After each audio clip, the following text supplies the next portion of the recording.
Welcome to the Mrs. R Relevant Daily Draft Podcast. I'm Jim, joined by Bill, Durst, and Anthony. It's good to see everybody on a Friday. Oh yeah, it's good to be here. We're gonna chop it up with some of the smartest minds in the NFL draft space and talk some quarterbacks tonight. We got some good ones on the docket, some polarizing ones, I guess you would say. Durst, how are you doing on Friday night? Just hanging with my boys, man. And that's what this is all about. It's awesome. Yeah. We can just hang out with your friends online and talk about the things that we enjoy. Anthony, how's your weekend starting? It's starting. Some people like to, spend their Friday nights at a club or, going out to the bar or, doing that kind of thing on a Friday night. I much prefer sitting in my room, staring at my computer, talking to my draft professor colleagues about the quarterbacks in a draft that takes place in about 8 months or 10 months. So, but no, this is going to be a good one. We've got some interesting players for better or worse. Yeah, so we're at the hump day of quarterbacks, and what I mean by that is we're doing 29 quarterbacks. We've done 5, took a week off. We did 5 more. Now we're doing 5. So at the end of this podcast, we will have covered more than half. We will have covered 15 of the 29 quarterbacks that we're going to cover. So and we're kind of moving up the board a little bit. So we've got some good names for you. Connor Weigman, Blake Shapen, Fernando Mendoza, Malachi Nelson, and Carson Beck are the quarterbacks for this episode. And we are going to kick it off with Connor Weigman of Houston, formerly of Texas A&M. Durst, what do you have on Weigman? Yeah, so this is a guy who's been really popular for a while. He was the number 5, or he was the 5-star recruit, number 2 quarterback from the 2022 class. And he got about, I think it was 5 starts as a true freshman. It was really promising, those 5 starts. He actually had 0 interceptions in his freshman season. So going into the sophomore season, there was already some buzz about him, but he ended up being one of the better quarterbacks in the nation. I think after 3 games of that season, he was leading the nation in total QBR. And this would have been the Caleb Williams, Drake May, Jaden Daniels class. So now, unfortunately, after the 4th game of the season, or during the 4th game of the season, he broke his foot and missed the rest of the season. But there's still a lot of people that really were excited about him going into the 2024 season. Trevor Sikkema had him as his number 1 quarterback in the summer scouting, and Dane Brugler had him as his number 4. I also had him in my top 5. But unfortunately, the 2024 season did not go nearly as well as everybody expected. He got benched, he got hurt, he kind of got on and off the field. But let me kind of start off with a couple of strengths about him. Good size and frame with good mechanics, release, and functional athleticism. Weigman is a poised pocket passer who maintains his composure even after a bad snap. What I mean by that, I saw about 3 times that they were like horrible snaps, and that he was able to catch the ball like out of his frame and still stay very poised, looking downfield, and was able to get the ball off. Very good arm strength, gets good velocity on intermediate level and longer sideline throws. He's kind of a borderline gunslinger, right? Kind of like, not a full-fledged, gunslinger, but kind of a borderline gunslinger at times. He has the arm arrogance to push the ball downfield and attempt tight window throws. At times, I was impressed with his post-snap recognition and with his ability to sort of see an extra defender that might be dropping into the target zone. Now, I say at times because he was very, inconsistent with that, but he's also a very experienced guy. So he generally does a good job avoiding sacks. He only had a 13.2% pressure to sack ratio throughout his career, and he had just 1 fumble since his freshman season. Again, on and off the field, but only 1 fumble since his freshman season.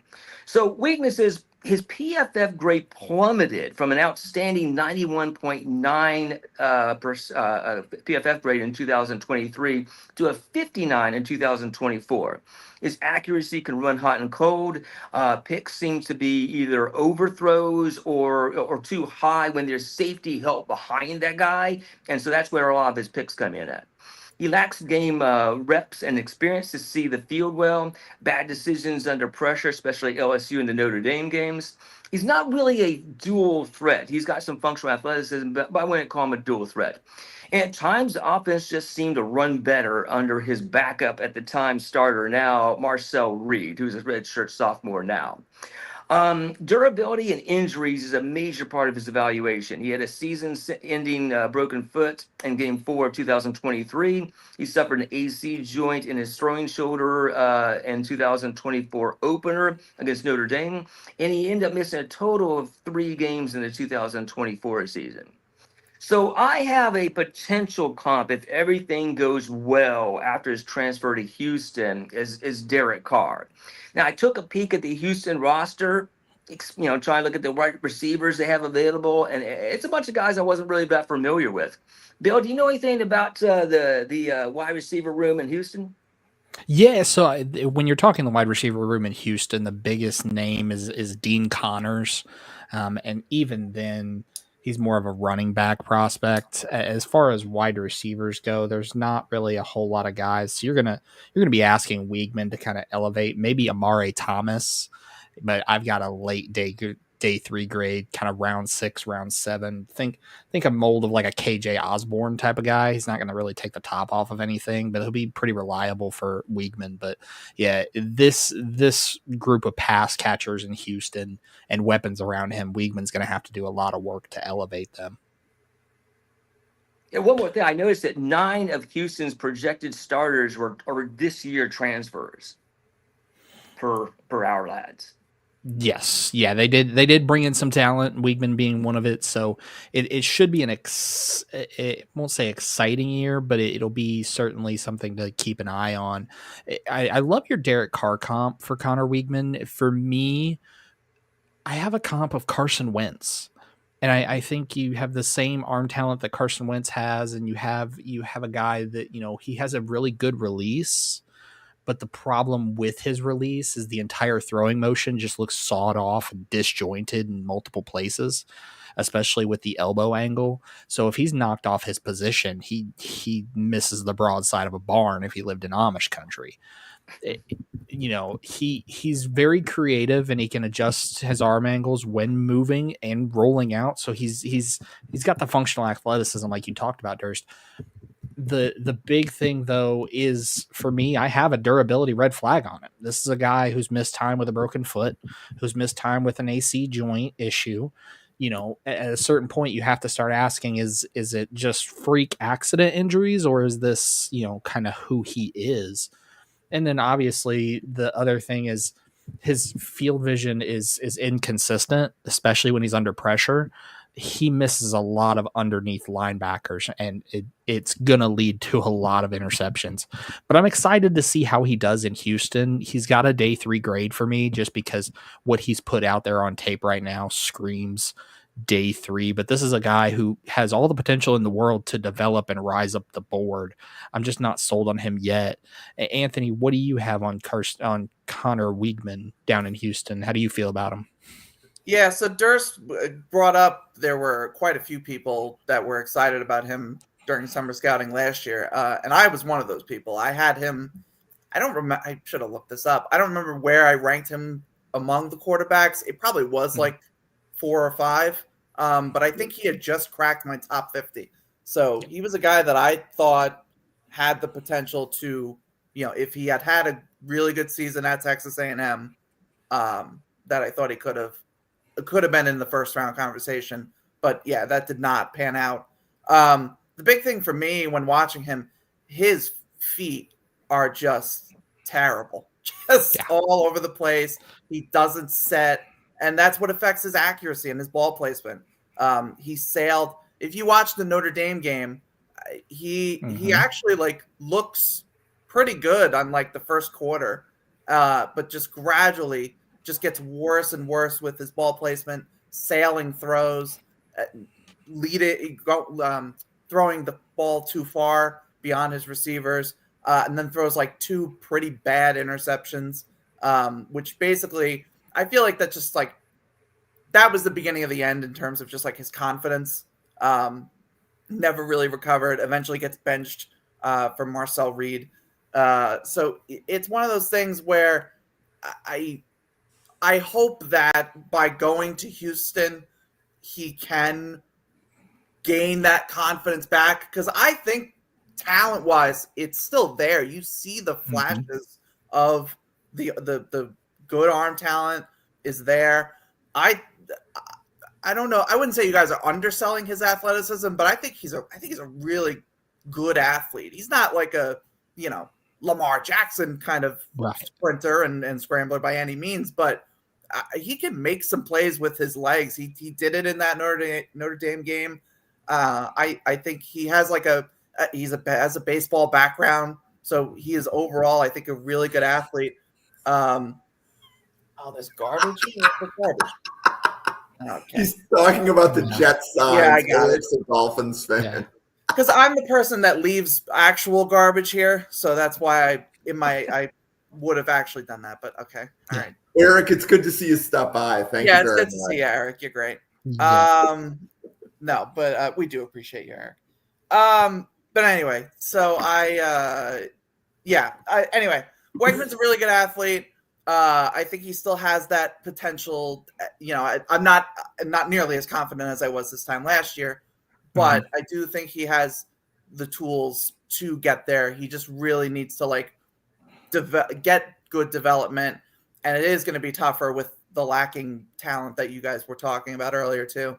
So I want to talk about that Notre Dame game for a second, right? Because that was really early. I don't know if that was week 1, but that was really early in the year last year, right? That was week 1, yeah. That was week 1. Mm-hmm. So that was my first time seeing Connor Weigman, right?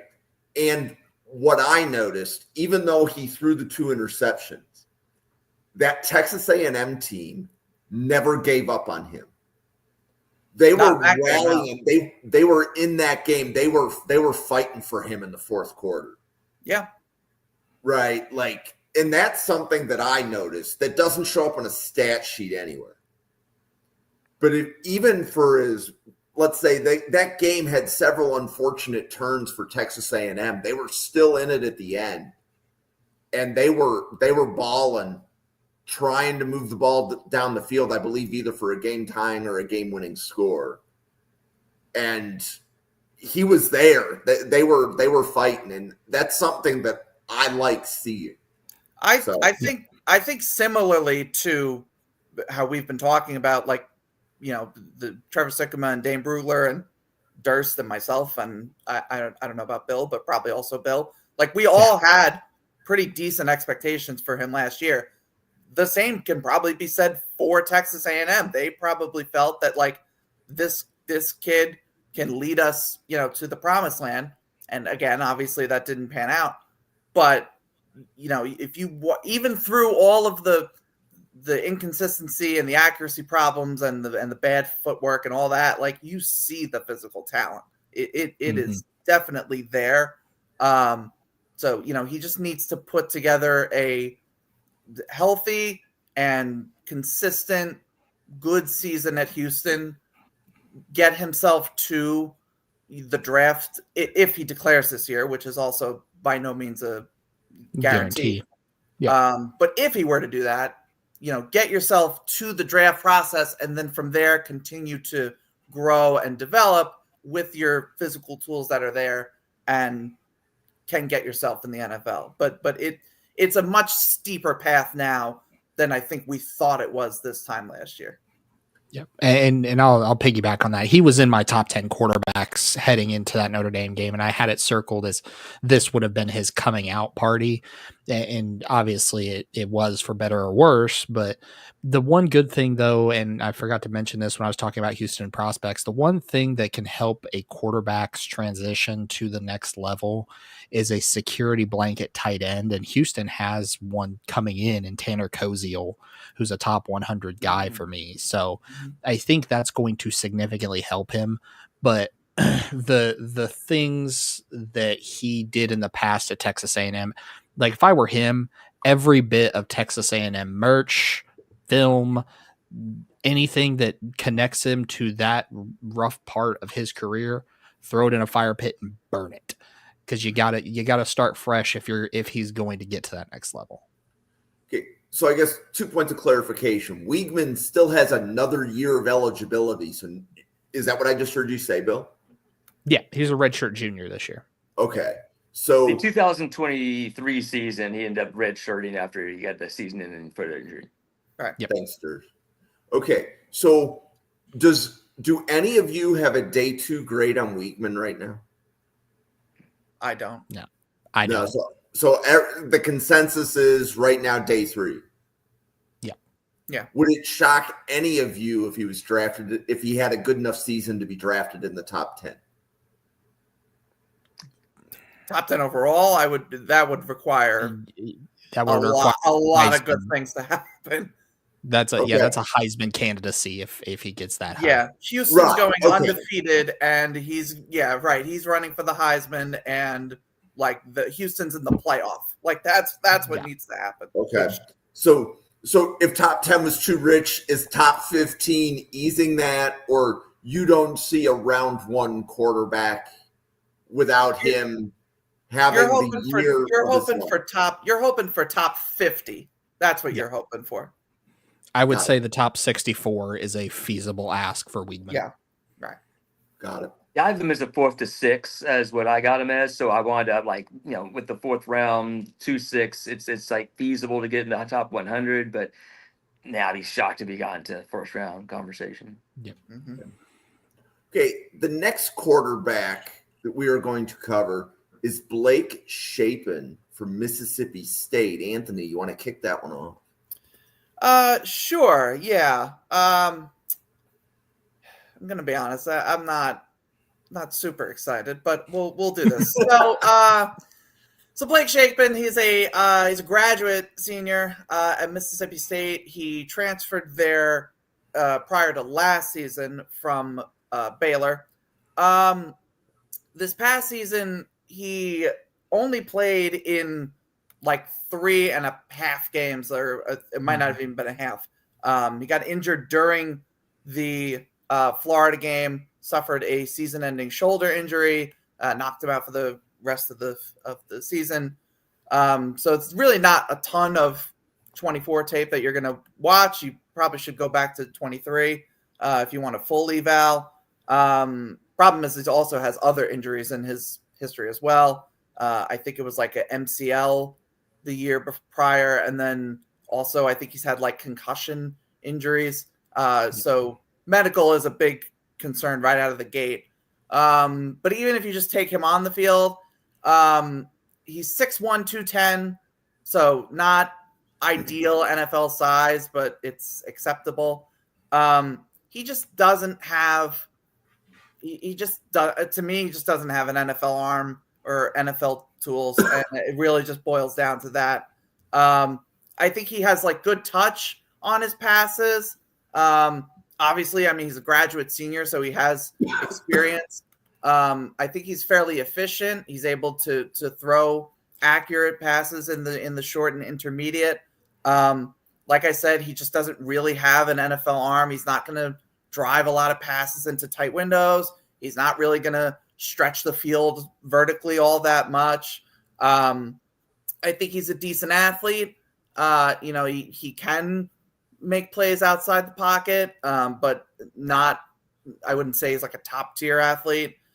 Even in the 3 and the partial games that he played this past year, he had 6 fumbles and took 11 sacks, which is like horrific. It's not even good numbers really for a whole season.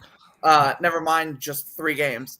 So just horrible pocket management, I would say. And yeah, a lot of another guy that has just balls sailing and missing his targets. I just yeah, I'm gonna be honest. He's the lowest QB that we've done in this whole series so far for me. I just don't. He's a UDFA right now, and I don't really see the path. I mean, obviously he needs to stay healthy. That's number one most important thing for him. And I just need to see more. I guess his path is like a guy that can be that sort of game manager. Be able to make those, be efficient with the ball. Don't turn it over. He's got to clean up the turnovers, and be able to make those short and intermediate passes on a consistent and efficient level.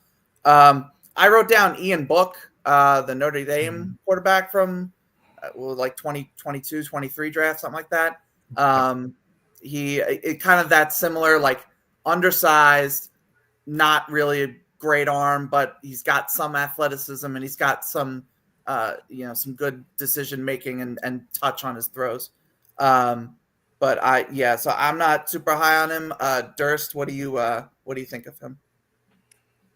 Yeah, probably the biggest hole in his profile is the durability and injury. So season-ending shoulder surgery in 2024. I also counted 2 MCL sprains, one 2023, one through 2022. Sorry, and then maybe 2 head injuries. It looks like at least one of them would be considered a concussion. Yep. But going to some of the negatives, size and athleticism appear below NFL average. Longer throws seem to float, giving defenders time to break on the ball. There is some quirkiness to his mechanics. I felt like he kind of short armed some and kind of inconsistent follow through. There's something about his mechanics I just didn't quite like. And while he has some ability to get out of the pocket, he appears to be more of like a 4.8 athlete, second, athlete. He's basically easy to tackle, easy to sack. And when he does, he fumbles. He had 6 fumbles in just 4 games in 2024, as Anthony mentioned, 18 career fumbles. So in the end, size and durability are major concerns. To a lesser extent, I wasn't impressed with his athleticism or arm strength. And finally, the nail of the coffin for me is an over 23% pressure to sack ratio in each of the past 2 seasons. So he's got some positives, but I just think his negatives outweigh the positives. I 2 of them as an undrafted free agent. I went with a comp of Graham Mertz, and maybe it was because one of the games I watched was Graham Mertz versus him in the Florida game, the one he got hurt in. But I'm like, these guys are kind of like the same guy. And of course, Mertz ended up not getting drafted either, partially because of his own medical and injury concerns. So, Bill, what you got on him? Yeah, so I'm probably the highest of the group on Blake Shapen tonight, but I'm not going to be much higher. I've got around 7 grade on him. This is a guy, he's an athlete, right? Very loose limbed, very flexible, can make plays with his legs. But like Durst said, he's probably going to be a 4.7 athlete. He's not going to be a speedster.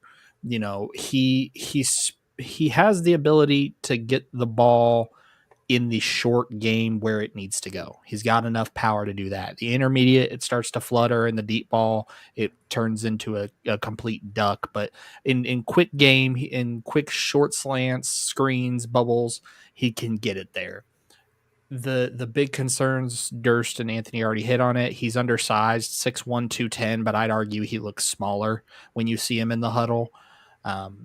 In addition to that, durability is a major concern. We talked about it with Weigman.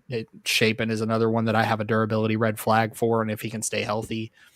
And he also, it's not really talked about too much, but he's often trying to pull the ball down and run with it if that first read's covered. He tries to use his legs and be an athlete, which is fine if you're athletic, but you've got to learn to hold on to the ball. And like we've talked about, the fumbles are just outweighing every positive that he's got. My comp for him is a little bit of a projection, but I could see it. It's Chase Daniel, a guy who you could bring in potentially as a developmental quarterback 3 on your roster, stash him, maybe try to see if you can clean up some of the mechanics if he stays healthy. Ultimately, he'll probably end up somewhere on your practice squad day 3 as in case of emergency break glass type of a quarterback for you. Okay. Anything else on Blake Shapen? Bill, the fact that you are higher than the other 2, and you had a 7th round grade, suggests that it's time to move on to Malachi Nelson from UTEP. Bill, do you want to kick this one off? Yeah, so if Malachi Nelson is a fun prospect because this is a guy that, we're talking 20 career attempts at this point. So most of what you're going to get it from him is a projection, but 6'3", 190, a very quick athlete, probably going to be somewhere in the 4.5 range in terms of his speed and his ability there. The throws that he does make do have good velocity. He does have very good arm strength. He does have very good touch, especially if you watch a couple of his throws where he was throwing fade routes and back shoulders. He does have good touch on those. He also is 190 pounds, so he has the ability to add on mass without losing his athletic ability. Turnovers are a major concern when you look at his game, because yes, he has some touch, but the ball placement's erratic at best. At worst, it looks like a shotgun at 500 yards. In addition to that, his ball security becomes very shaky when he tries to extend plays. He holds it out there like he's trying to donate a loaf of bread to a homeless man. And I want to see him clean that up. He's got to, or it's going to lead to some serious turnovers. I'm a little bit higher on him. I've got a late round 5, early round 6 grade as far as a projection. He is a redshirt sophomore, so he can certainly come back to school. When I look at him, I see a lot of Kevin Cobb in his game in terms of what he can be, and I think he can end up being that Kevin Cobb-like, game manager you won't win because of, but he certainly won't lose you the game. And I think this year at UTEP is going to be pivotal for him to do that. But Durst, what do you have on Malachi Nelson? So to go back just a little bit, he was a 5-star high school recruit and the 5th ranked by the consensus rankings. I think some of them had him like number 3 or number 2, but basically by the composite, he was the 5th ranked quarterback. Some of the things in the ESPN 300, which is a recruiting service, they wrote down: he had the quickest release in the class, accurate to all 3 levels of the field, can throw a touch. He's a mature quarterback who already shows high football IQ, decision making, and processing. But again, that's his high school profile. Then he goes on to lose the quarterback competition to Miller Moss at USC. So then it looked like a bad thing at one point in time when Miller Mouse was like tearing it up versus LSU in the opening game of the season. But as the season went on and Miller Moss eventually ended up losing his job and having to transfer to Louisville, it's like, okay, how come he lost the quarterback competition? So of course he ended up transferring to Boise State, and then he lost his quarterback competition to Maddox Madsen, who is 5'10" and will never sniff the NFL. So again, there's a lot of concerns about why he wasn't able to beat out these guys. So he thought to be the heir apparent of Caleb Williams at USC. Nelson is worlds away from where analysts thought he would be at this point, and looks like a long shot to ever make it to the NFL. If he hopes to turn things around, you have to stay on the field in 2024, gain some experience, and probably return to college at least for the 2026 season. Now, let's just say that hypothetically he sets the world on fire at UTEP. To have it in perspective, UTEP has had 4 players drafted since 2008. 4 players combined since 2008. They've had 2 quarterbacks drafted since 1973. So you're not going to get that kind of analysis on the NFL Stock Exchange or No. So but of the 20 reps that we saw, or the 20 passing attempts, he looks good he got a couple of under center reps at Boise State. He looks good on rollouts. His release looked compact and fast. And in mop-up duty, at one point, I saw him complete a 3rd and 24 against Portland State for whatever that was worth. So he looks real thin. He's got a long way to go, but theoretically has 3 seasons to get it done. Anthony, what do you think about Malachi Nelson? Yeah, I think you guys hit a lot of the key points. I feel like when I have to watch high school film to understand a player, it's really not worth giving them like the full evaluation Because I think Bill, you hit a lot of it. He's very athletic in the pocket. He's has a quick release. He's able to manipulate the pocket well and make throws downfield. You see those things as a high schooler, but like Durst said, he's now lost 2 starting jobs, one of them to a non-factor when it comes to NFL prospects. And now he's at UTEP, which, as Durst very eloquently explained, is not known for their quarterback history. And when I was reviewing Malachi and thinking about, his path and his journey so far from 5-star prodigy to whatever this is now. Last week we were talking about Dante Moore, and we praised Dante Moore for making the decision to intentionally go to Oregon, sit behind Dylan Gabriel, and develop for a year before now taking the starting job at Oregon. Now, there's a world where Malachi did not have that opportunity because he was never going to get the starting job at all. Yeah. But if he had just sat behind Caleb Williams and then if he lost the job to Miller Moss at in 23, and then just waited, still had Lincoln Riley as his head coach. Miller Moss leaves to Louisville now. Could he have beaten out, I think, Jaden Maeva is going to be the starter there this year? Yeah, Jaden Maeva will be the starter. So there's a world where he loses that starting job too. I'm not saying like it's a guarantee that he would have been the starter at USC this year. But it just feels like for where he is now, what he really could have used was a consistent atmosphere and true development. Because clearly, if he's lost 2 starting jobs, he's behind somewhere. I don't know where that is because we haven't really. He's taken 20 snaps in college, yeah. So there's really no way of knowing what his big problem is, and maybe it has nothing to do with his play. Maybe it's some sort of problem he's having with off the field stuff or coaches or whatever. I don't know. I'm not insinuating anything. But so, does anybody have the scouting report on his birthday party? Can't say no, but for what it's worth, one of his potential weapons at tight end has the all-time best name for a tight end in Cash Cheeks. I'm not making that up. That's what it's listed. That's an all-time name, 100%. But Heisman Trophy winner right there. Yeah, I think Anthony hit the nail on the head too. If he hadn't gone to UTEP and stayed at USC, I think it probably would have been much better for his development because your choices are Dana Dimel and Scotty Walden or Lincoln Riley, who's shown a path to develop multiple Heisman quarterbacks. So, yes, you may not have had the chance to win the starting job, but the experience you would have gained there is significantly. And I understand wanting to move on. And we just talked about it with Connor Weigman too, him needing to move on and get past his Texas A&M days and start fresh.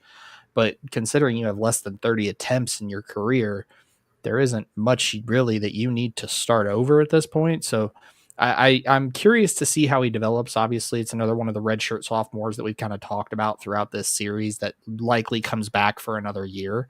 And I think when we come back in 2027, we'll look back on it and say either we were spot on with Nelson or we were completely off the mark. I'll just add one more thing. So, of course, when he transferred from USC to Boise State, that's right after Taylon Green had left Boise State for Arkansas.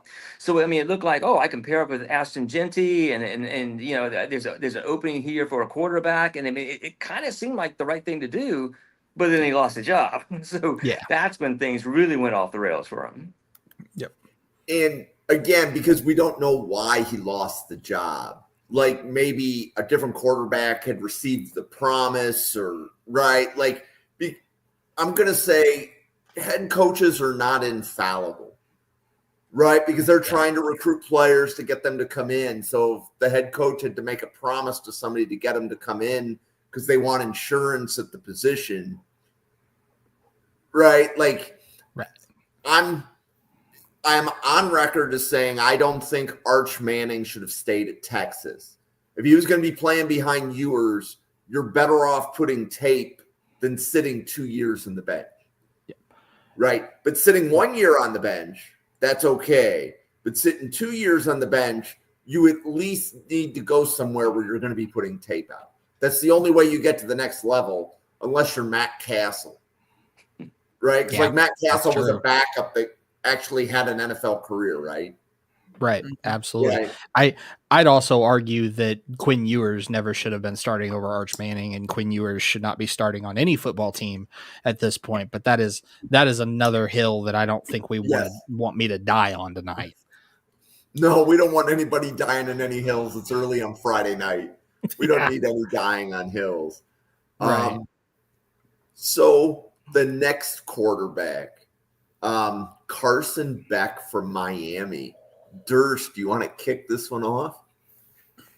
Sure. So, Anthony, I saw a tweet that you had where it's kind of like, he wasn't obviously didn't play well, but maybe he's gained a little bit of a bad rap. And so the thing, and by the way, we actually covered him because we had a reader that asked a question about Carson Beck and the first week of our summer series. We kind of got a little bit of him out there, but I do think that he's not as good as people thought he was in 2023, and he's probably not as bad as people thought he was in 2024.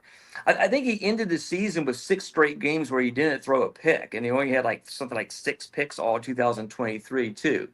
But there was 3 notable games, especially Alabama, and one if not both the Texas games, where he just fell apart. He fell apart under pressure. He fell apart when they didn't have the talent advantage, or at least clear talent advantage over the other team.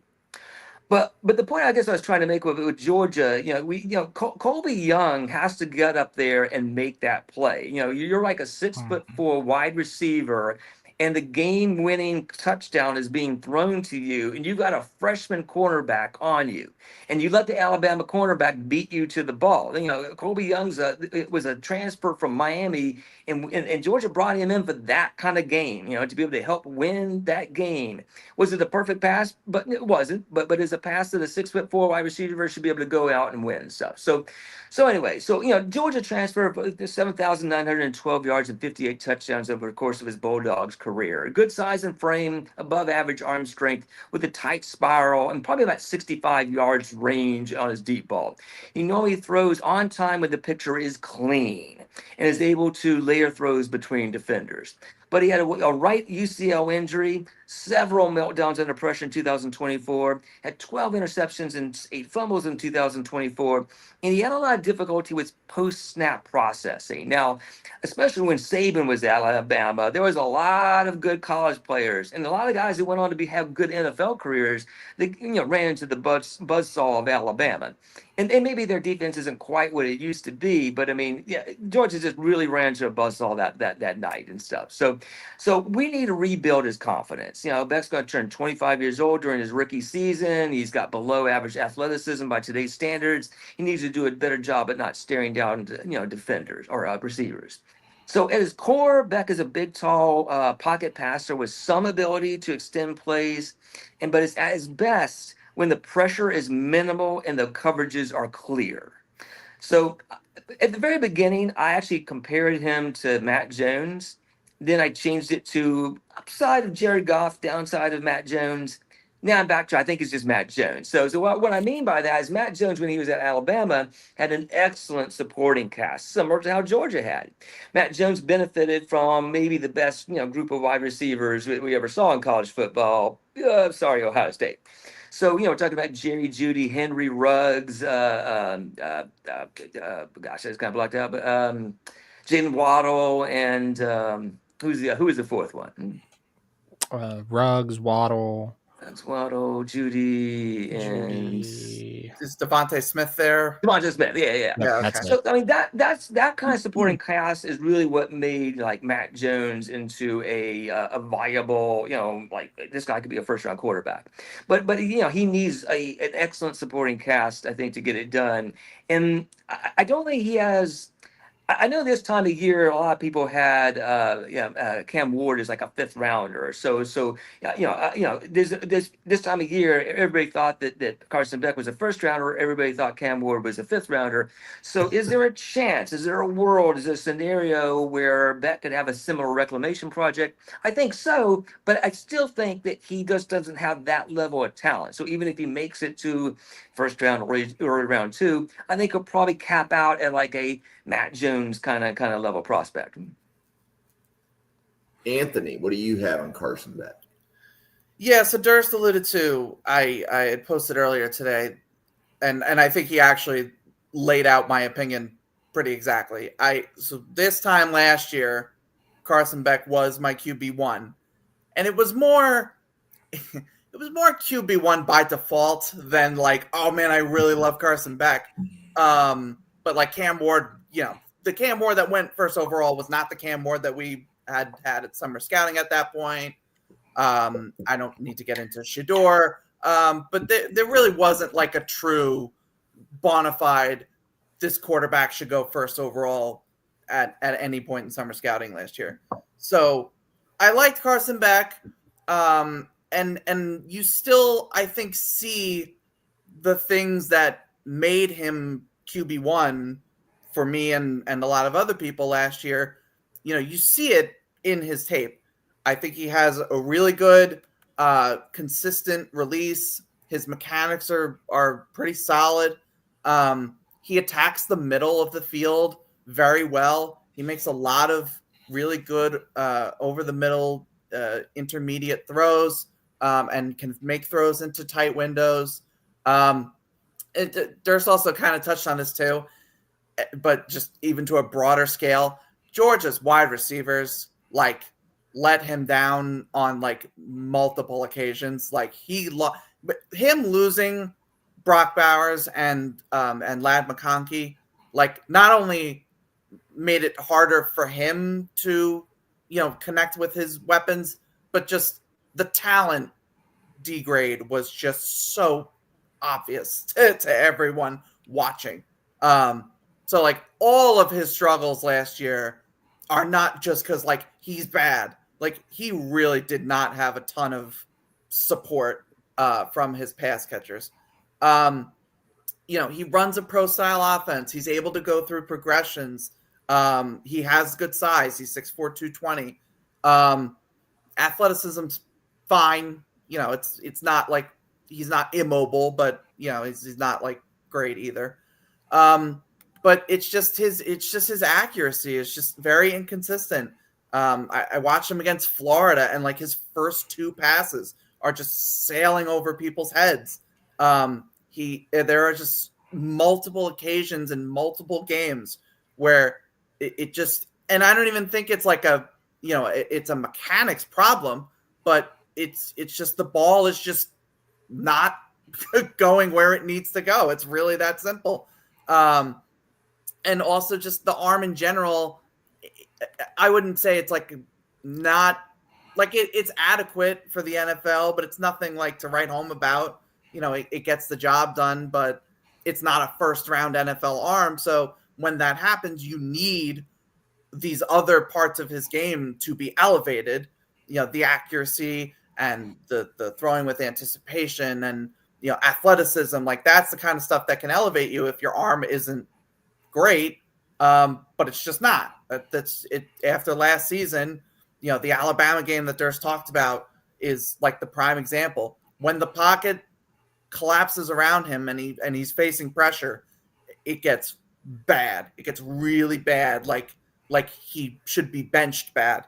And you can't have that. You can't have that, especially now. He's going to be a redshirt senior, and he's going to Miami where, they lose Restrepo, they lose Elijah Arroyo, and they lose Sam Brown, like they're not going to have as strong weapons as they did last year.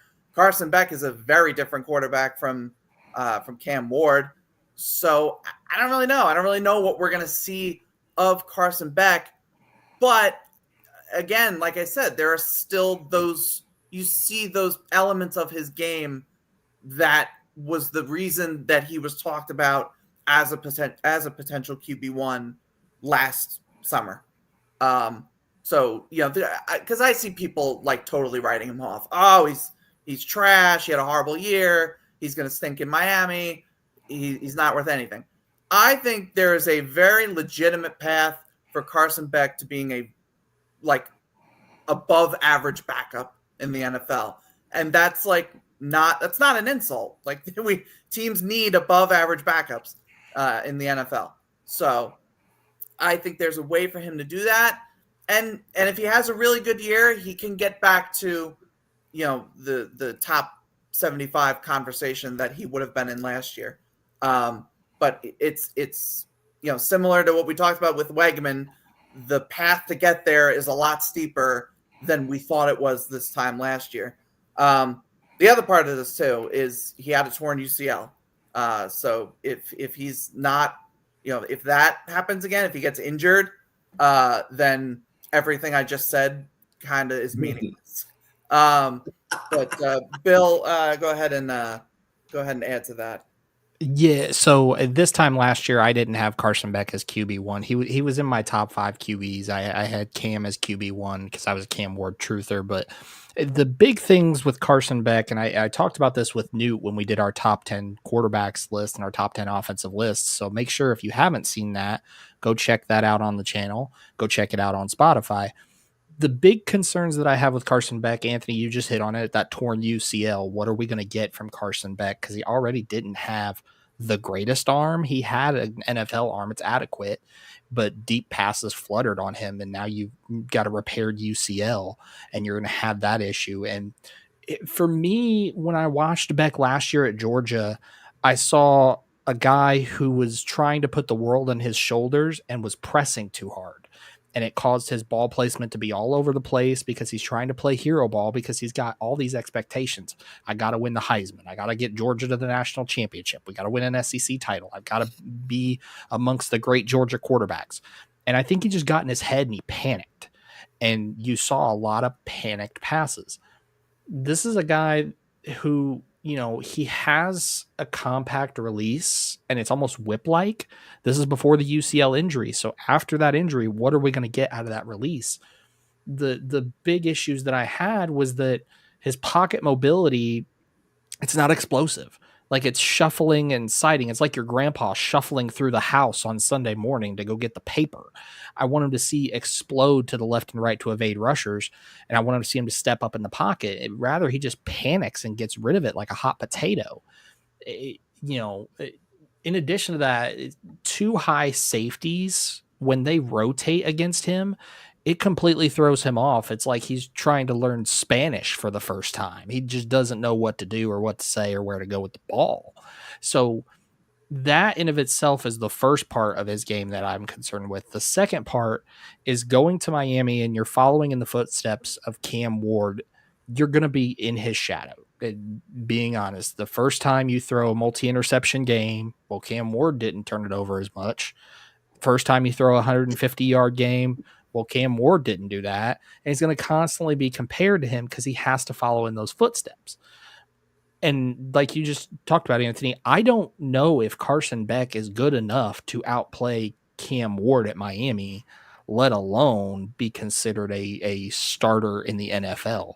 For me, I have 30 quarterbacks graded on my board, and he's my 22nd overall quarterback with a round 5 grade right now. I could see a path to probably top 100, maybe even top 75. But for me, my comp for him is Jake Locker. Big arm, athletic to a point, but at a certain point, you've got to be able to make the throws, and I'm not confident in his ability to do so. And Anthony, you hit on it. The talent that's around him, he'll still have guys coming in like CJ Daniels from LSU And he's got a solid offensive line in front of him that includes Markel Bell and Francis Mauigoa, who's, my top offensive tackle and is rated highly as an offensive tackle. Good running backs like Mark Fletcher Jr., but the talent level from what he had at Georgia to what he has at Miami, there's a significant contrast. And I just don't know if Beck's going to be able to elevate that talent to a position to say this is a top 10 quarterback in this coming class. Yeah, I want to piggyback on what Bill said. So a couple of things. So the quarterback episode that Bill referred to is going to air at 11 p.m. Eastern tomorrow night. So right now, as we are sitting here, we're recording this live. So right now, the live broadcast is Friday night. The quarterback episode with Bill and Newt's top 10 will be Saturday night, 11 p.m. But what I said on that podcast, and I'm going to say here, a quarterback has to elevate the play of those around him. And Bill alluded to it, but if you go back and listen to what Durst said and listen to what Anthony said, they're saying the same thing. They just use different words. A quarterback has to be able to elevate the play of those around him. So now I'm going to throw a little question at you. The Green Bay Packers receiver room, the Buffalo Bills receiver room, or the Georgia Bulldogs receiver room. Which of those receiver rooms has the best talent relative to the competition around it? My money, if all things are equally considered, I'll take the Green Bay room over Georgia and Buffalo because I don't think there's an alpha dog in that room, but I think there's a lot of really good guys. Whereas like Buffalo, you might have maybe one or two good guys. Georgia, you might have an alpha dog, depending on how you feel about Zachariah Branch. But I don't see it. Whereas Green Bay is kind of more leveled out, but they're all like wide receiver 2 level. Yeah. But your point, Jim, is that relative to the defenders is guarding them, relative to, NFL level, relative to the Detroit secondary, kind of thing. Yeah. Right. And what makes the Green Bay receiver room work is their quarterback is able to elevate their play. And you may not think that highly of Jordan Love, but he's at least playing at a level that he can elevate that play. We all know that Josh Allen can do that for the Bills receiver room. A quarterback, if the Georgia receiver room still wasn't what we thought it was, a good quarterback has to elevate that room. Mm-hmm. That's kind of the take that I'm going with. Anthony, do you have any thoughts on that? And I was just going to say, and kind of along the similar thinking, if Cam Ward was at Georgia this past year, that Georgia team, I would say, is probably at least in the playoff, making a deep run, probably in the national championship. Like, that's kind of how I look at it. Carson Beck had that opportunity and came up short. I think they got to the second round of the playoff. I forget. It was something like that. I think they lost to Texas. So they didn't get far. If Cam Ward's on that team, I think they go to the national championship or at least the Final Four. Because Cam Ward elevates, again, not a receiver room that was not great, overall, but still had decent enough talent that a better, more consistent quarterback that can make plays like a Cam Ward could elevate them. But Carson Beck was just too inconsistent, too inaccurate at times, made bad decisions especially in key moments, and that won't elevate a receiving core that needs it. Yeah. And that's exactly, and you hit on it there too, Anthony. I liked it. Consistency. Sometimes I don't need a superhuman effort from you. I just need you to not throw 3 interceptions on 45 passing attempts. Mm-hmm. Yep. So let's pause and let everybody know who we are and how they can find us. So, Bill, do you want to let the people watching know who you are and where your other content is? Yes, you can find my content over on X, TikTok, Threads, Instagram, and Substack at Spark Scouting. You search me there, I'll come up on all of them. Most active on X, though, at Spark Scouting. Also a writer and analyst for the Right Way Sports Network. It's twsn.net. I just dropped an article yesterday morning about the final quarterback we're going to talk about tonight. You can also catch me out here on the Mrs. R Relevant Daily Draft podcast. I do pretty much just about every different night. Do Wednesday nights, do Friday nights with Anthony and Durst. During the season, I'll be doing Wednesdays with wide receiver talk with Dalton and Home Squad Sports. I think even next week I'll be doing the Indiana team preview that I'll let the other lovely folks talk about. Durst, where can the people find you and your content? Yeah, you can find me on Twitter/X. It's at Durst NFL Draft. I do want to say I'm sorry to the one UTEP fan who followed me today that I had to crap on the UTEP's dismal NFL draft history. But I do hope Malachi Nelson becomes UTEP's best quarterback ever. He does sound like he had 3 years of eligibility. Congratulations. Yep. Without knowing, I don't think I could name another UTEP quarterback. So there's probably a decent chance that he could be Jordan Palmer, actually. Oh, Jordan Palmer. Okay, yeah. Wow. So that's all right. Well, there you go, Malachi Nelson. That's the bar that we're setting for you. For you, Jordan is Palmer. Jordan Palmer. Anyway, but yeah, you can find me on X at Anthony_Russo97. As I always say, I'm constantly posting clips of players and thoughts on players and all that stuff. I have a lot of clips of a lot of guys. So you can find me there for all the good draft stuff. Cool. You can follow the channel at NFL Draft Fanatic. No, I am Fanatic. It is the same on X as it is on YouTube. The best thank you can give is to go to YouTube and hit the subscribe. That helps us trend in front of more people. If you prefer the audio version of this podcast, you can also find it on Spotify, and I believe Spotify kicks it out to Apple Podcasts and some other podcasting platforms. So what you get on this channel is daily draft content. There are 80 podcasters like myself, Bill, Durst, and Anthony that help pump this content out every day, with 22 of those 80 podcasting about once a week to help generate this content. So just to give you an idea, so next week we have on Monday, I think we're doing the Georgia draft class. So we're doing a deep dive on everybody that's going to Georgia, everybody in the draft, everybody that's draft eligible at Georgia. There we go. My tongue got tied. You will see Durst on the Tuesday night show. I believe Tuesday night is Texas A&M. Wednesday and Thursday, we break down NFL team schemes and correlate that to their draft classes.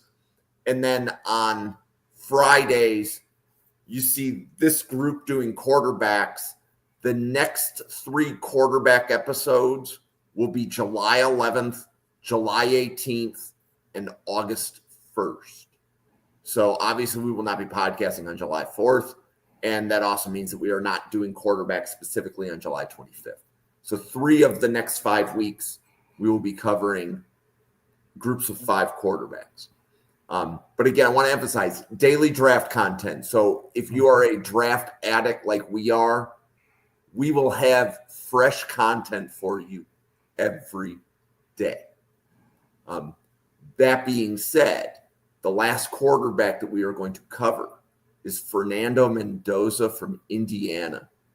Bill, being our Indiana expert, our Indiana resident. Yes. Yeah, so Fernando Mendoza, quarterback formerly of Cal, now at Indiana. You know, when you look at this game, this is a prototypical quarterback frame, 6'5", 225 pounds, and also has the ability to add mass, but he looks the part of an NFL quarterback. It's not like some of the smaller guys, the Baker Mayfields, the Kyler Murrays, the smaller guys that you see. A very good processor. It's almost lightning quick how he's able to process what he's seeing and marry his eyes to his mechanics. Good pocket poise, keeps his eyes downfield. This is a guy that's not going to take off and scramble. He has functional mobility. He's not going to fool anyone as an athlete, but he does have the functional mobility to get out and about. Good ball placement. This is a guy who has the ability to place the ball for his receivers, put it on a platter for them, and serve it up to him like he's handing out lunch at a homeless shelter. That's how he's able to serve this ball placement up. He also, even though, like I talked about, he's not the most athletic guy in the world, he is mobile. He's not a statue in the pocket. This isn't Tom Brady back there. He's got the ability to move and roll out. The biggest things, though, is his arm strength. It's not a cannon. It's not a howitzer strapped to his arm, but he's got the arm strength to make the NFL throws that you need. Deeper sideline throws, tighter windows, they lose a little bit of velocity. They kind of tear down a little bit. The footwork, though, gets a little sloppy when he's rushed, which is going to lead to some inaccuracies with passing the ball. He also needs to work on his recognition in certain complex schemes, especially in blitz schemes.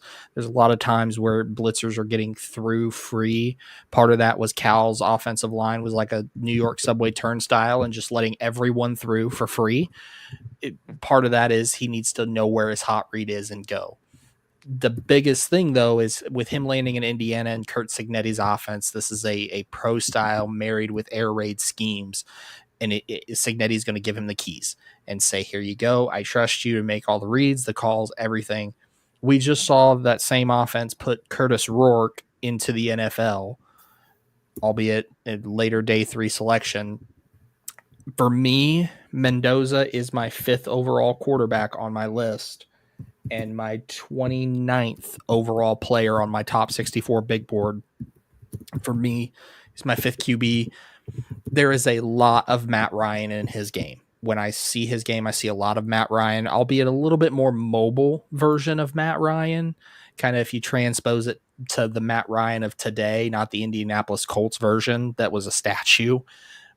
I think there is a path for him to be quarterback 1. There is a path for him to take Indiana to the Big Ten title game and win the Big Ten championship.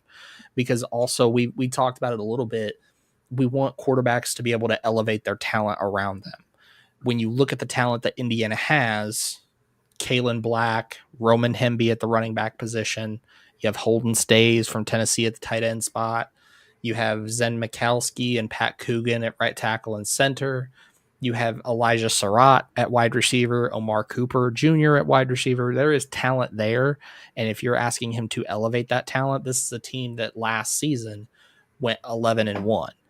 And I think that the path is there for them to go 11-1 again with Mendoza at the helm. I may be higher on him than most, but I certainly see a path to him being quarterback 1.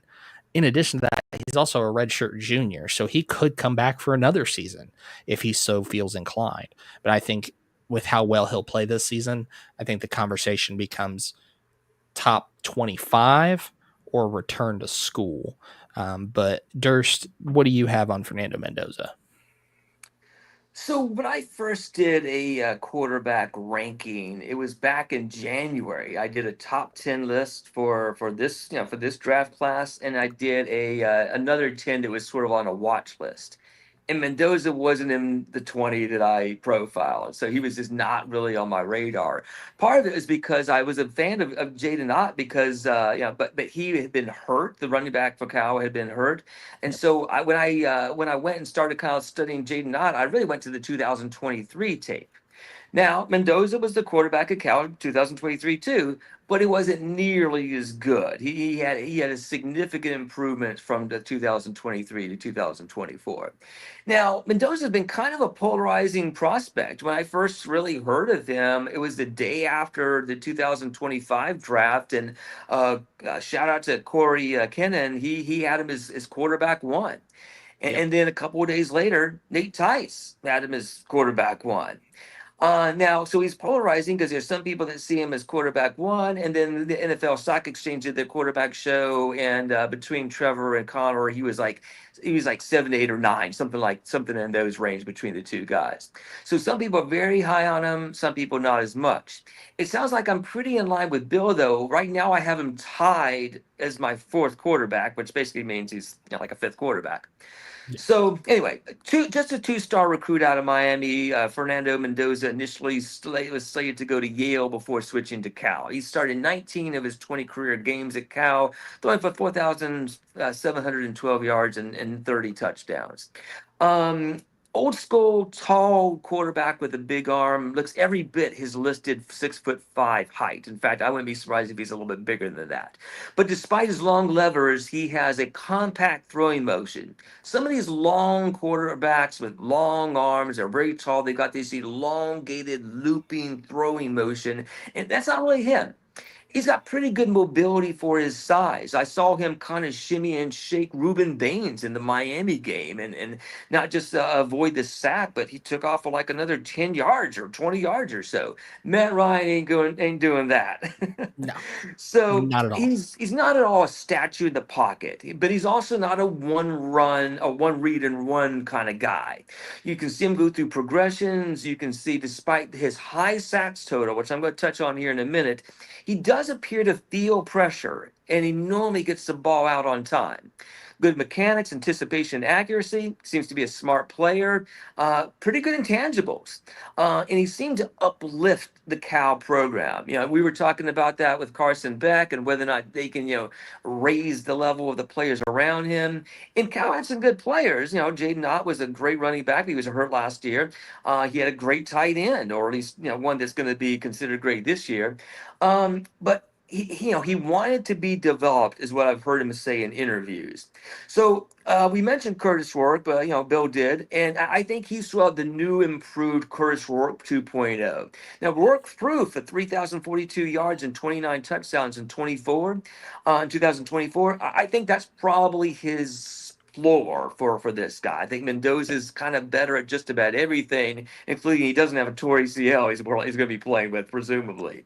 Right. Now, per ESPN, Mendoza was sacked 41 times in 2024, most among FBS quarterbacks. And I'm the one that kind of thinks that sacks is sort of a quarterback sack, quarterback stat. That he had, a lot of it was offensive line. But if we're going to criticize Shadur Sanders, I think we kind of got to criticize this guy. He's the new shiny toy, so maybe we're not going to pick him apart like Drew Aller and some of the guys who've been around for a while. But I think eventually we got to start paying attention to some of the boards. He's got a 26.4 pressure to sack ratio for his career. Oh, I'm sorry, that was actually 2024. So he will slide, but when he slides at the last possible second, which may draw some flags from defenders, which is kind of good for the offense, but he also forces him to take some unnecessary hits. So Nate Tice compared him to Matt Ryan, and Bill kind of alluded to that as well. Corey Kinnan actually kind of compared him a little bit to Joe Flacco, and I can see a little bit of that. But I think his downside might be along the lines of a Nate Sudfeld, another Indiana guy, or Tanner McKee, Stanford guy, which I'm sure the Cal people hate to hear.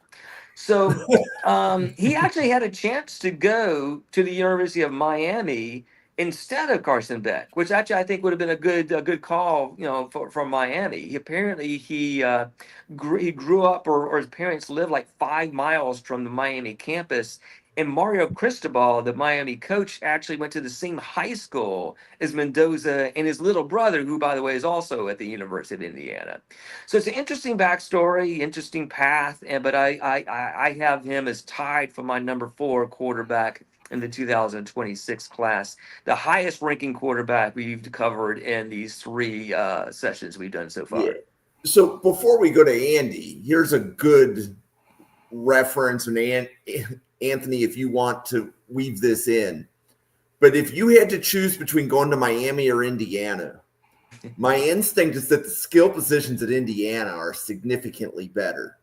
But Anthony, do you want to tell us what you have in Fernando Mendoza? Yeah, well, on the Miami or Indiana question, it depends if you're asking me based on the team or are you based on the location, because those might be 2 different answers. If it's on the field, you can go to Indiana. If it's off I the agree. field, as an Indiana resident, I will tell you go to Miami. Right. And also, too, if we're talking about your future NFL, hopes, I'd rather have a Big Ten resume than an ACC resume. So that's another part of it too. I would agree with that. Yes. So yeah, for Fernando's sake, I would say Indiana's probably the move. But yeah, I think both of the Bill and Durst kind of hit the nails on the head with Fernando. He looks the part. He has the big arm, the size. There's plenty of big quarterbacks that don't have the ability to go through progressions and the processing that Fernando has. It's very impressive to see. And this is something that I'll probably talk about again as we keep talking about quarterbacks.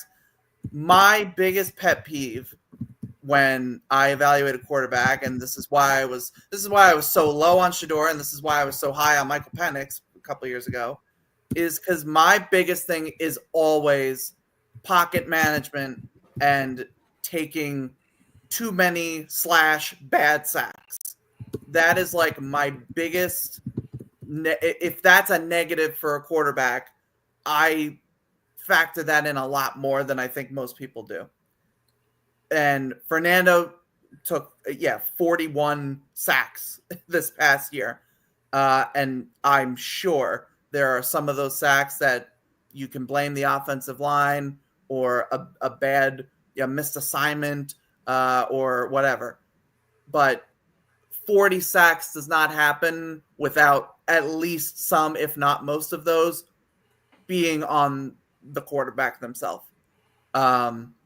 So that if that's a number that he replicates this season or anything close to it, I just cannot say that he's a first round quarterback, really, no matter what he does. And that's just my thing. Because honestly, all of the weaknesses that I have for him kind of stem from his pocket management.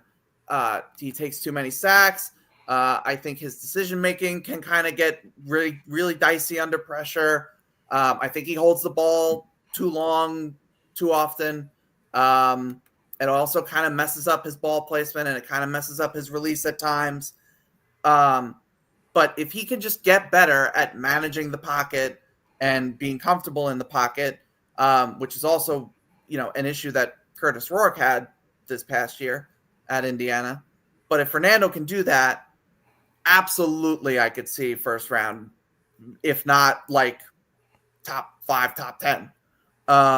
He has all of the tools and the appeal and the mental ability of an NFL franchise quarterback. He kind of just needs to put it all together. And at Indiana, he has Bill talked about the receivers and the running backs and the offensive line that are there. He has it. My comp for him, I went for sex appeal with my comp. He reminds me of Eli Manning. There's some Eli Manning in there with the size and the big arm and the ability to make big plays. And really the big problem with Eli Manning was just he would take a lot of sacks and he wouldn't be able to, he would crack under pressure sometimes. But if you can fix that, all of the tools are there. So yeah, that's my Mendoza. And I'll say too, he's my quarterback 4, but like basically for me, Drew Aller, Lenora Sellers, and Fernando Mendoza are all kind of like in the same tier. Basically, like I have those 2 ahead of him. But if I could convince myself to make Mendoza QB2 if I really wanted to. Is how I would frame it. Okay, so Mendoza still has 2 years minimum of eligibility left, correct? For 2 years, not minimum. Yeah, but 2 years. not minimum. He's a redshirt junior now. Okay. Yeah. So question, and this is going to Bill. So Drew Alar and Garrett Nussmeier. They had what I would consider decent seasons last year. I think Alar probably had a better season than Nussmeier, but they had decent seasons and they went back to school. Yep. If Mendoza has the season that Alar or Nussmeier had last year, is he a first-round draft pick in 2026 in this upcoming draft? In this upcoming draft, I would say absolutely, but I'm higher on him than most. Right now, he's a second round. He's an early second round talent for me, but I have him as my 29th overall prospect. So I could see a world where right now he would slip into the first round. If he has a season like Nussmeier or Aller do, I could see a world where he goes top 10, top 15 ultimately is where I will end up with it. And I'll just add on a couple other things to what Durst and Anthony said. Durst talked about pressure to sack ratio and what that number looks like. 25% roughly was the roundabout number we got from Mendoza. Typically, when you look at that analytic, or at least when I look at that analytic, I'm looking between 10 and 15% is a fair number. If I start to climb to 20, I'm a little concerned. Anything over 20 is concerning for me. It throws a flag. Another thing to look at too, it's often talked about, it shouldn't be weighted as much, but the time to throw in terms of that drop back from PFF for Mendoza, his time to throw was 2.5 seconds. So every 2.5 seconds, he's getting something in his face. And there's some games when you look back, you look at the metrics, you look at for example, the Cal versus San Diego State game. He had a time to throw of 2.1 seconds and got sacked 6 times. But then you also look later in the season against Stanford, 2.7 seconds, still got sacked 6 times. So at a certain point, we have to say Cal's offensive line was bad and his pocket management was bad. The two aren't opposite of each other. It's not two sides of a coin. They can be both true and both false. But yeah, I think right now, if you had to gun to my head, I think Mendoza right now is an early second round grade that, because he plays the quarterback position, would get into the latter parts of round 1. But if he has that Aller Nussmeier like year, he could be a top 10 guy and make it very hard to come back to IU. So Anthony, if you had if you were to look at Nussmeier and Alar last year, how high would you have taken? Would either of them have been QB2 for you last year? That was a question that I was asking myself in January when I thought Drew Aller would come out, and then he wound up deciding last minute he wouldn't. I think Drew Aller and or Garrett Nussmeier would have been quarterback 2. I'm kind of just basing it on the grades I have for them now because I've already evaluated both of them. They would have been ahead of Shedeur, who was my QB2 this past season. Okay. And if you see Mendoza have the season like Alar or Nussmeier had last year, or would you stamp him as a first-round quarterback? Yes, because I think, yes, I would. Because I think Bill kind of hit the point. Like, even if he plays, I think Drew Aller and Garrett Nussmeier have second-round grades right now. Nussmeier kind of teeters on third, but even still, because they're quarterbacks, a second-round quarterback goes first round. That's just how the NFL works. So because second round is a likely starter with a little bit of seasoning. And you take those quarterbacks in the top 10 all the time. Right. So based on that, yes, I would stamp him first round. I think what it'll come down to is, like you said, if he has that season and if Indiana, can meet the standard that they set for themselves this past year. Yep. Also, I think it's going to come down to who else is in the draft. We know Aller will be, and we know Nussmeier will be, just because they've already stayed a year. But, Arch Manning is a question mark. Lenora Sellers is a question mark. Cade Klubnik is a question mark. all these guys, Nico oh my God, Iamaleava. I don't know why I chose to give myself that name to say, but like all of these guys we don't know if they're going to be declaring or if they're going to decide to stay one more year. And then that will probably impact what some guys say. Okay, well, if all of these guys declare, then my chances of going first round decrease because now there's a bigger supply that meets a bigger demand. There's a lot of factors, so we're not going to know any of this until January when the deadline comes for guys to declare or not. But right now, based on what I think of Mendoza and what I think will happen, I would expect him, if he declares, to be a first round pick. Okay. So Durst, how about you? Like, where did you have Alar and Nussmeier? And if Mendoza has a season like that, where do you see him going? Yeah, I was pretty high on Alar really kind of all along. He was kind of like my number one pocket, like just pure pocket passing quarterback. So he would have actually been my number two. Yeah, Nussmeier, there's some physical traits that seem to be missing with him. So he scores really well in my numerical scoring system, but then subjectively, I'm like, he's not a high ceiling kind of guy. But I'm pretty sure I would have taken him over Shador or over Jackson Arnold, who I really wasn't very high on, or the Louisville kid and stuff. So yeah, I would say that both those guys I probably would have went like Cam 1, Drew Aller number 2, and then Nussmeier number 3. Okay. So Anthony, time to throw question. So Bill, thanks for dropping that into the chat. So the average time to throw for Mendoza, I think Bill had 2.75. League average is 2.75. His for his career was 2.56. Oh, got it. So Mendoza, 2.56 seconds average time to throw.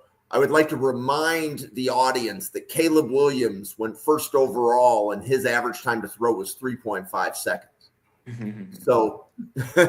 So Anthony, how do you assess Mendoza's average time to throw? Do you consider it acceptable?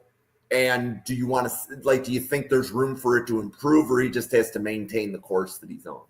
Yeah. So, and I think Bill alluded to this, like there are times where you watch him and he does not get adequate time to make a play. The offensive line, again, misses an assignment or just gets beat and he has a man in his face and he can't, he's got to try to make a play and then he gets sacked or whatever. That was very similar to what happened with Shador in last year.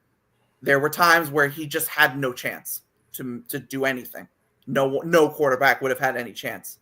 There are other times, though, where you watch him and he just isn't quick enough to make a decision, get rid of the ball, and still get sacked. And that needs to be improved upon. So, yes, overall, the 259? 259 is a perfectly fine number overall, but you just don't want to have – you still don't want to have the 6 sacks with a 2.7 in some games. You want that gone. Ideally, all of the games could be in that 2.5 range, or it can be in the 2.7 range, but not have the 6 sacks. Get outside the pocket, throw the ball away, check it down, whatever your options are. But like sack, because for me, and again, this is why I grade this so harshly, I treat a sack almost, not quite, but almost as bad as a turnover, because you are losing yards and you're losing a down, which now puts you, if it's 2nd and 8 and you take a 6-yard sack, now it's 3rd and 14, which essentially means there's a good chance you're going to 4th down and you lose this drive. So you've essentially turned the ball over by taking that sack. So that's how I think about it. And that's why, and again, I referenced Michael Penix earlier. Michael Penix's pressure to sack ratio, Bill talked about how like 10 to 15 is the number you're looking for. Michael Penix was under 10%. I think he was like 9%. Yeah, it was like 9.1. Yeah. So that's why I loved Michael Penix. One of the reasons, there were other reasons. One of the reasons I loved Michael Penix was because his pressure to sack ratio was ridiculous. Because even if he couldn't, he had the great arm and could make throws down the field and, find all his receivers, but he was so good at, if nothing's there, throw the ball away or take a check down, whatever. He was so good at that. And that's what helped Washington win a lot of games when you don't take sacks and then eventually lose out on a drive. If you can, 0 yards is +8 from an 8-yard sack. Yep. So that's kind of how I look at it. So yeah, to summarize, Mendoza's overall time to throw is fine, but if it's going to be the average of 2.7 or 2.6 or 2.59, whatever, you still can't take the sacks. Like that's what it boils down to. Yeah, and to also add too, so doing the math, of his 40 sacks, 21 of them came with a time to throw of 2.6 or greater. So over half of the sacks came. And that's kind of what Anthony's alluding to, is that you can have that time to throw of 2.5, 2.6. That's okay. But when over half of your sacks are at that time to throw or greater, that's the problem. Can I add a little bit of reference or text context to that? I think it was Ben Solak that came up with this, but or referenced this. But just one sack on a drive makes it 3 times less likely that drive will end in a touchdown. And this is talking NFL, not college football. So I'm with Anthony, and I think Bill's kind of on board with this as well and stuff like that. I really treat sacks as evil and stuff. I think it's partially a quarterback's fault, and I don't care as much about raw sacks, 40 sacks, as much as the pressure to sack ratio. And I think probably most of our listeners probably know what that is, but just in case anyone doesn't, it's basically the percentage of times that you get sacked, but it's based on how many times you were pressured. So of the times you were pressured, what percentage of that time did you actually go to the ground? So number of sacks, gross numbers, it doesn't bother me as much as that pressure to sack ratio. And sacks can be drive killers and touchdown killers. So now also just to add a little bit, Curtis Rourke, because I think a lot of us are going, oh, well, Indiana's got a better offensive line. But Curtis Rourke's pressure to sack ratio was 26.7 last year. So, so things may not necessarily improve a whole lot behind Indiana's offensive line. Well, we'll see. It's a kind of wait and see type of thing. Cool.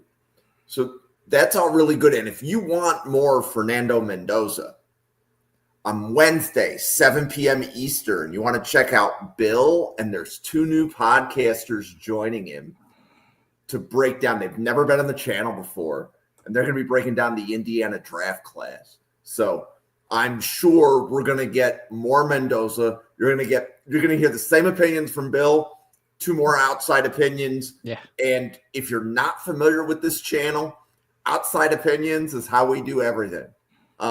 As best I know, Bill, Anthony, and Durst did not know their evaluations on the other quarterbacks, other than Durst puts out his scouting reports ahead of the podcast, so we get to read them. But there was no behind the scenes, who's got what on the quarterbacks. We're coming on here and everybody's giving their takes, and whatever their takes are the takes. That's who we are as draft professors. So I hope you enjoyed it. We did not talk about time to throw and pressure to sack ratio before. No. I guarantee it. No. I guarantee that we haven't had that conversation. But that's the great thing about having a daily draft podcast is we can do a deep dive on some of the metrics. And I know when Randall does wide receivers, you're going to want to hear how he breaks it down because he has different stats that he likes to use to measure a receiver. If David does edges, you want to hear his statistical breakdown because he has analytics that he uses to predict things too.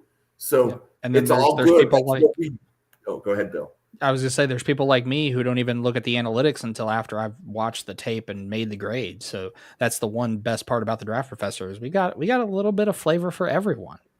Yep. So I also want to give a shout out to UTEP. So we covered the UTEP quarterback, Malachi Nelson, and the number of followers and that I have just on the Draft Professor account since the podcast started. It's like 3. So thank you. Hey. There were at least 2 UTEP people that retweeted the podcast. Thank you. So we've established that we're not allowed in South Carolina or Iowa, but we can go to Texas. Solid. So baby, let's go. Let's go. Cool. Well, for Bill, Durst, Anthony, myself, the 80 podcasters at the Draft Professor, I hope all of you have a great weekend. Have fun. We are going to be back 2 weeks from tonight on Friday, and we're going to have more quarterbacks for you, everybody. It's only going to get better from here. Thanks. Peace.